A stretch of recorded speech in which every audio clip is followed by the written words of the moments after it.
It's Derek England, back at you. This is life, so let's talk. I want to talk to you about something very few people in this nation have ever done, and that's join the military. So, some of y'all, maybe your parents did, maybe your grandparents, maybe an aunt or an uncle or a brother or a sister, maybe they served. But the vast majority of you haven't served, or no one in your family has served. That's fine. But this is a video of why you should serve. I'm in the Navy. I joined the Navy right out of high school. I entered into the delayed entry program in my senior year in February, and I shipped out to Navy boot camp in October. I joined for multiple reasons. One, I really didn't know what I wanted to do, but I knew one thing: I didn't really want to go to college at the time. I didn't know exactly what I want to do with my life, so why go to college and spend a bunch of money on something I'm not exactly sure of? Didn't make a lot of sense to me. Wasn't very logical. Then the Navy recruiter called. I was like, sure, I'll come and listen to you. I'll come talk to you. So I went there with my grandpa, who he retired as a lieutenant colonel in the Air Force. And I'm from Oklahoma, in the Oklahoma City area of Moore, Oklahoma. And he was right there off of Tinker Air Force Base. I want to say this is his last thing, I'm not sure. That's where he retired. So I knew a decent amount of the Air Force, not too much, but enough. But I decided, I'll go listen to him, bring my grandpa with me. Went and shook the Air Force recruiter's hand.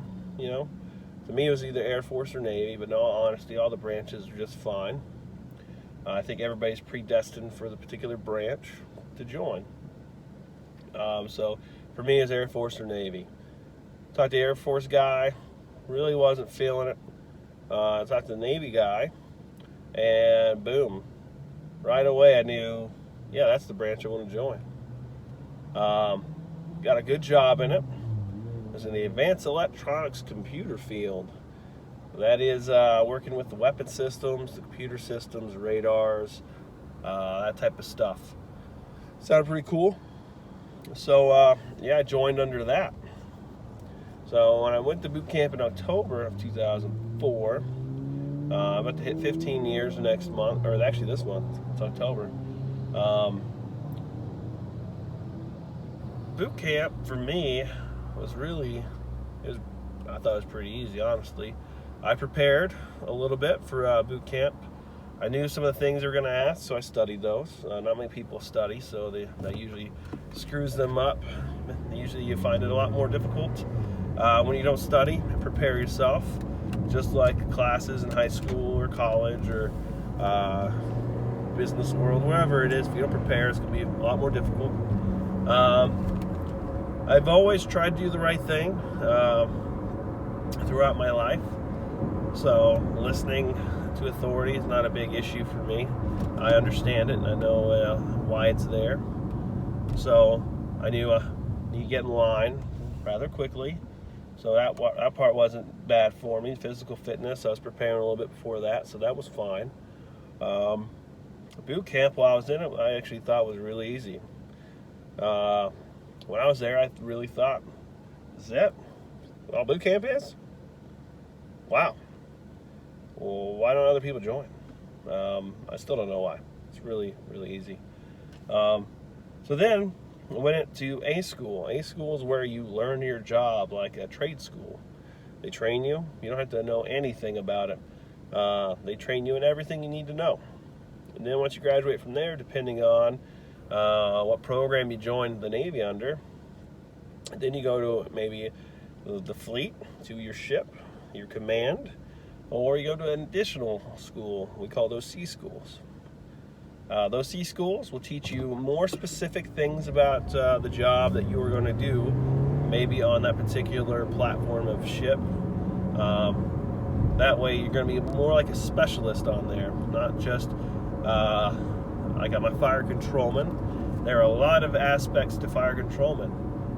We have a whole lot of different systems. And so on each class of ship, not all of them are on each type of ship. So you have carriers and destroyers and cruisers. When I joined, I was on frigates. Now going back to a carrier. But they all have different systems, so I need to know specifically those systems for that type of ship. That's the sea school. It just helps me have a whole lot more knowledge and basis to do my job best I can in the most efficient possible way. So that's sea school, and then from there, you go to, if you go to a sea school or not, then you go to your ship. Your ship, your first command is typically going to be your hardest command you're ever going to serve in, because you're learning how to be a sailor. Being a sailor takes time.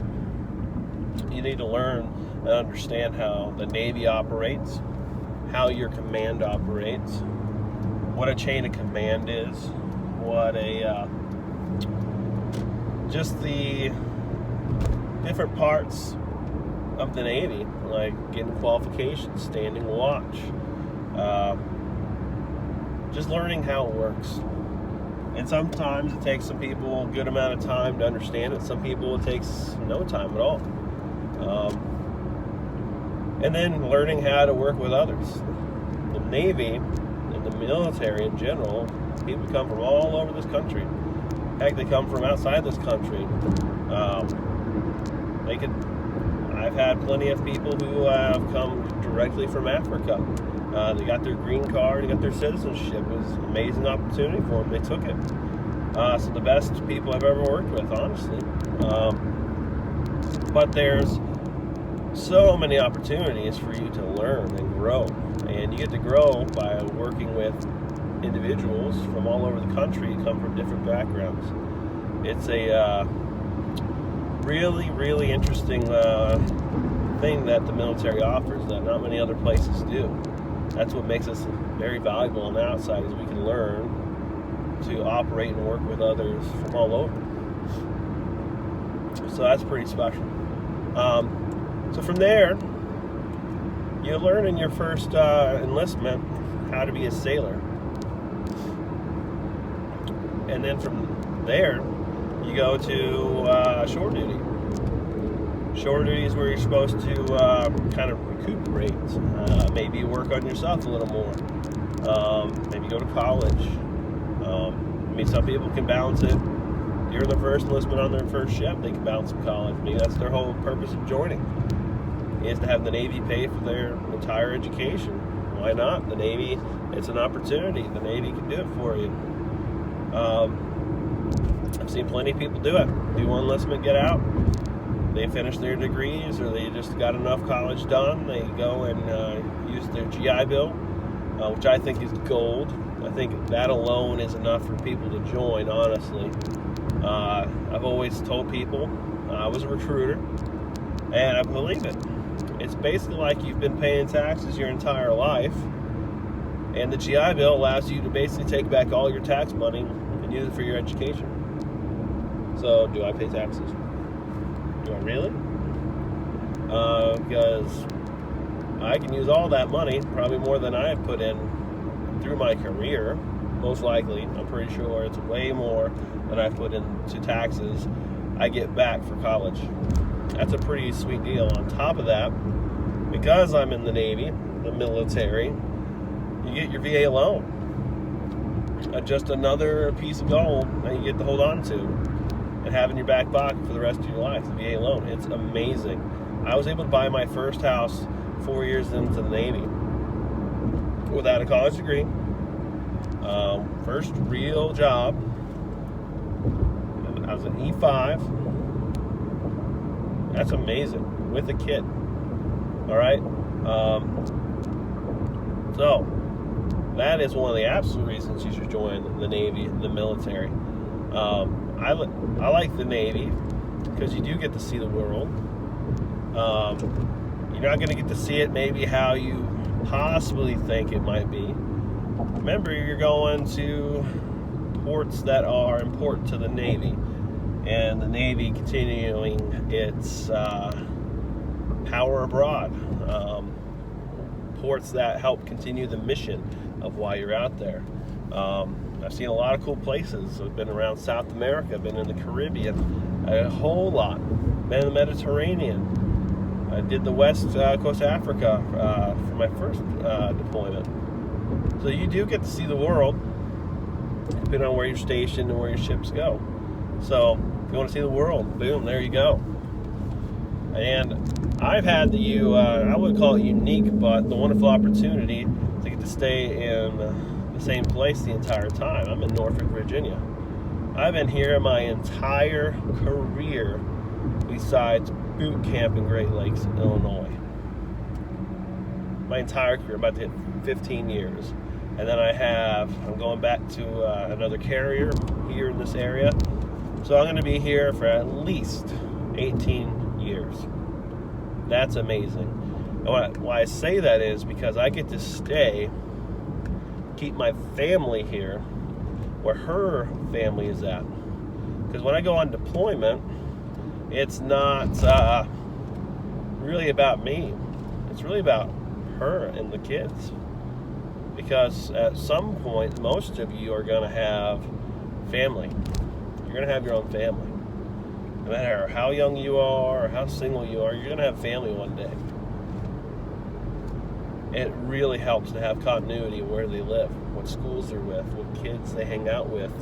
If you like a church you're at, there you go. You get to stay, have continuity, and you get to grow with people. So that's a wonderful opportunity that my family has had. I've been here my entire career. So it's another reason. And you get to meet a lot of interesting people. I've met some really good people. I've also met some people I don't care for. But the way I grew up and the way I am, I still try to do my best to get along with them, because you never know if they might need you and you might need them. So always keep your bridges open, never burn your bridges down. You never know if you might have to go back there again. This will be my second time on the same ship I'm going back to now, and I left on pretty good terms, so that's pretty awesome. I look forward to going back. I look forward to getting underway again. I haven't been underway in years. I don't think I've been underway on a ship since 2012. That is an eternity. I'm a sailor. I'm supposed to be on the ocean. And it's weird, because at first you don't really want to be out on the ocean. At first it's cool, then it gets really tiresome. And then I've been away for so long, I miss it. I miss seeing the ocean, smelling the ocean. The air to me out on the wide open ocean is so clean smelling. The ocean all around you. It's amazing. I sleep the absolute best. I'm on the ship. Rocks you to sleep. So the Navy has treated me very well. The thing that makes the Navy really unique to a lot of other ones, I would think, is because when you go on a deployment, all your stuff has already been where it's been. You have a rack. You have your stuff that you bring with you. You've already had that rack. You sleep in the same bed. You have hot meals, breakfast, lunch, and dinner, and a thing called midnight rations. So you have food constantly, always hot food. Occasionally you'll have cold cuts. Maybe if we had general quarters, that's where you train, or if it was actually in war, you hit your battle stations and you would have your assigned area that you're responsible for taking care of, which then the CSs, they also have theirs. So it's hard to get every hot food if you're on station. So that's not very common at all. I'd say the vast majority of my career, I'd say 98%, 99% of the time I've eaten on the ship, I've always had hot food as an option. That's pretty awesome. The food in general is pretty good. I try to tell people a lot of times, if you can just change your perspective, and remember, you're in the military, this isn't a 5-star hotel or a restaurant. This is what you get to eat. So might as well make it as joyful and happy as you can. If you complain about life and just in general, you're probably going to complain in the military. You're going to hate everything. So sometimes you just have to have a perception change, and your life will become a lot better. And so that includes people joining the military or not joining the military. If you want to have a good life, change your perspective. Got it? So yeah, I'm going to retire at 20 years. I'm going to get that pension for the rest of my life. I'm going to have the medical for the rest of my life. It's me and my wife. We'll be taken care of there, and then we can get a job when I'm done. As you progress up in the ranks in the years, it becomes easier and easier. The hardest part is learning how to manage people, manage yourself and your time. You're not going to do a lot of the groundwork that you did when you first joined. So you're going to progress. And the great thing is, it's on you. It's completely on you if you progress or not. You can't blame anybody else except yourself. And in the military, you have that clarity in knowing that you can progress. A lot of companies out in the civilian world, you know when you get hired, there is nowhere to go up. There's nowhere. You're at this level, and there's no other levels to go unless you apply for a new job. In the Navy and military, you don't do that. So that's pretty awesome. So yeah, if you don't have any specific questions about the Navy, the military that I can maybe answer for you, please ask them. Comment below. I'll gladly try to answer whatever you ask. Please like, subscribe, share, comment. Let me know how I'm doing. How do you like my new artwork? I'm putting in new thumbnails and everything. I'm trying to up the game. I think they're looking pretty good. I don't know. But yeah, God bless. Have a great day. Thank you.